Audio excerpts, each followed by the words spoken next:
I'm going to continue where Jay left off and talk about where I see on-chain games going because of our study of the historical development of games and network distribution of games. So if you guys know, we recently released, as part of OnKX, a thesis about why players will want to play on-chain games. Sort of what are the unique benefits that go towards players. But this presentation is more so about where we see the macro trends going in terms of the development of on-chain games, the distribution of on-chain games from our understanding of the past. So I have conversations with prominent Web 2 gaming investors, Web 2 gaming founders all the time. And these are some of the things I overhear when I discuss with them autonomous worlds on-chain games. Number one, they're too niche. Number two, they're only playable by developers. Number three, you can't replicate all the game loops that people really enjoy in Web 2 and Web 3. Number four, they're just too damn expensive to play. So I want to sort of discuss about how we can look into history and think about, are these actually true? Do these criticisms hold today? And what can we see about their development in the future? So I want to bring you guys back to 1979. The University of Essex campus didn't exist back then. And this is Richard Bartle, who still teaches there after 50 years. Jay mentioned this. He made a game called Mud 1. It was also called British Legends. Some of you guys might have played it.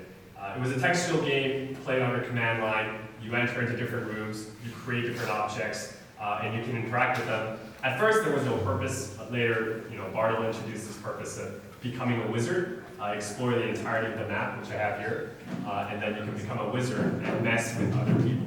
And that was the point of the game. It was built on this monster of a device called the PvP-10. Made by DEC, had a 1 megahertz clock rate and only 1.15 megabytes of total memory. You can see it there. And the way people accessed it was via timeshare. So you could, with varying devices around the university or via the ARPANET, so other universities in the network, you could access this central computer and play this game on this device. And in 1987, so 8 years after it was first built, Mud 1 was licensed to CompuServe, which was a commercial timeshare network. Essentially, around the US, you could pay to access this centralized location where they offer these various different internet services like email, spreadsheets, and games.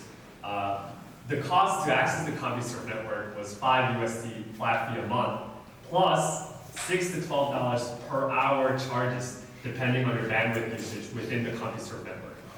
But as Jay mentioned, the game was so popular among the users of the CompuServe network, they actually had to add a 7-second delay after each command that you entered in Mud 1, so that the game would overload the network and bring it down completely. Also keep in mind back then, the PCs that you could use were also very expensive. So the Commodore was $1,600 in today's dollars. The Apple II was $6,000 in today's dollars.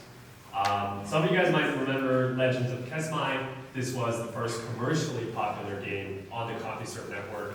$6 per hour to play, $12 per hour for faster access rates. The commands were processed every 10 seconds, and so it was actually 1.66 cents per command, roughly equatable to L2 cost usage today. So this is what you saw when you logged onto the CompuServe network. Might have used G. But one thing to keep in mind is that even though these costs were enormous, the hardware requirements were expensive, it was really expensive to actually buy your own PC, people loved and were absolutely crazy about Mud. In fact, some people called it the multi-undergraduate destroyer just because people were so obsessed with playing this. And also because timeshare networks were only available at night or during the weekend for people to play on these computers. And so, these undergraduate kids who had access to these networks would just stay up all night playing Mud.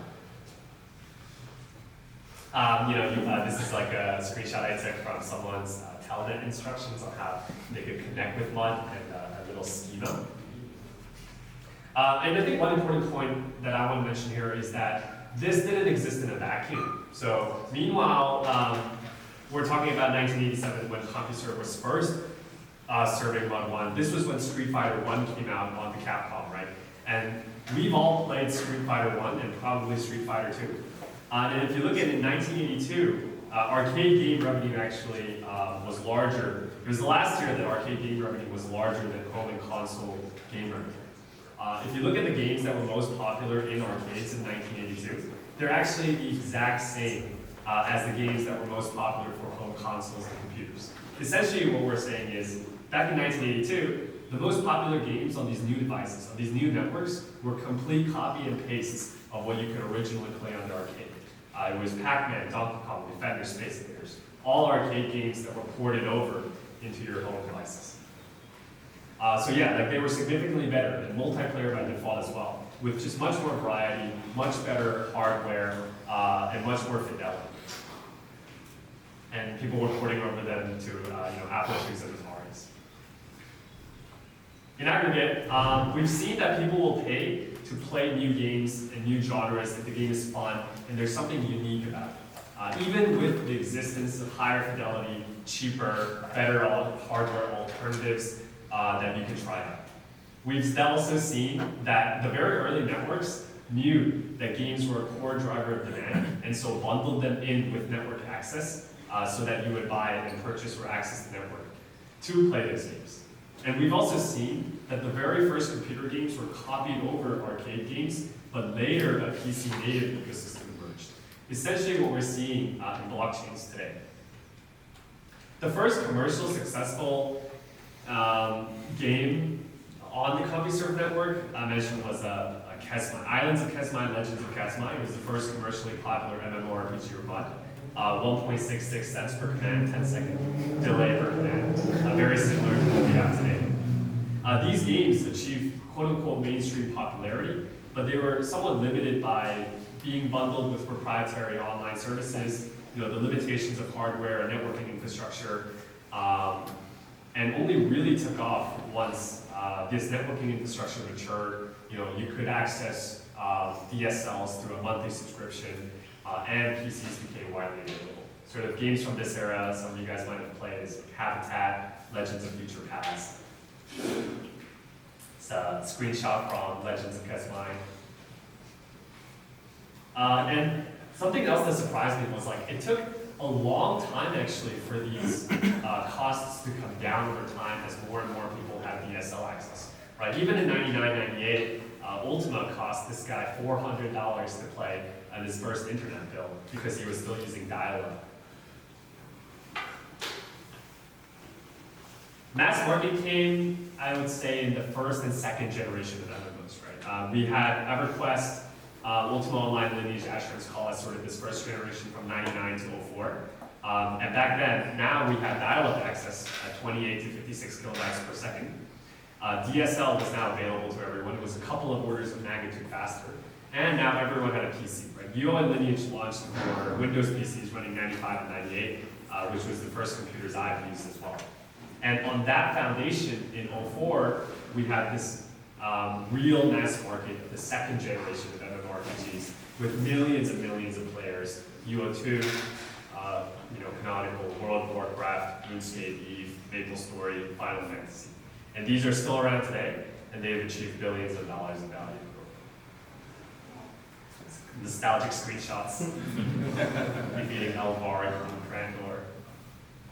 So, as an investor, I think our skin in the game is making hypotheses and trying to stick with these hypotheses and seeing how they play out, but also putting them out in public so we can't be falsified and putting some skin in the game there. So, some observations about the past.